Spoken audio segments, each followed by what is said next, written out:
অনেকে আছেন লামসাম সামান্য একটু দিয়া আর সব ফ্রিজে ঠেলতে ঠেলতে ফ্রিজের দরজায় লাগে না। কোরবানি গোশত নিজেও খাবো, গরিব দুঃখীকেও খাওয়াবো ভাইরা।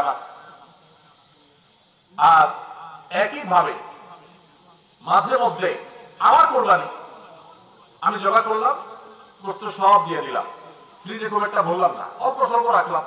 কারণ আল্লাহ তাআলা বলেছেন ফাকুলু মিনহা ওয়া আতিউল বাঈসাল ফাকিহ ফাকুলু মিনহা ওয়া আতিউল কানিআল মুতার। কোরবানি গোশত নিজেও খাবো, গরিব দুঃখীকেও খাওয়াবো, যে চায় তাকেও দিব, যে চায় না আত্মীয় স্বজন তাদেরকেও দিব। অতএব মুস্তাহাব এই তিনও ভাগে ভাগ করা, কিন্তু এটা ফরজ ওয়াজিব না। তাহলে আমি পরিমাণ একটু কম রেখে বেশিরভাগই দিয়ে দিলাম। মন মানে কিনা দেখেন, মন মানে কিনা। অনেকে আছেন লামসাম সামান্য একটু দিয়া আর সব ফ্রিজে ঠেলতে ঠেলতে ফ্রিজের দরজায় লাগে না। পারলে রশি দিয়া পাবে, দরজা লাগে না। কারণ গোশত, পায়া, ভুড়ি, কলিজা, ব্যবসা সব লুকাইতে লুকাইতে ফ্রিজ বেচারা জাম হয়ে গেছে।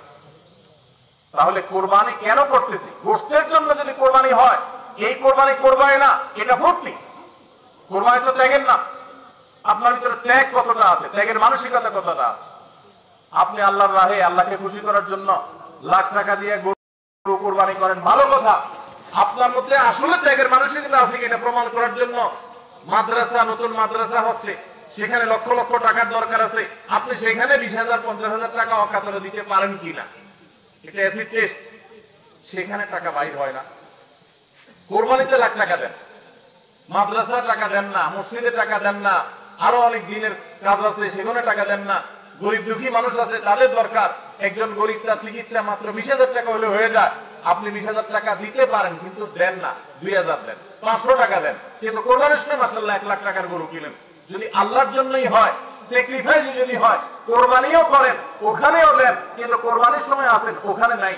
তাহলে আপনার এই কোরবানিটা কি আল্লাহর জন্য হচ্ছে না নিজের জন্য হচ্ছে, আল্লাহর খুশির জন্য হচ্ছে না অন্য কোনো উদ্দেশ্যে হচ্ছে?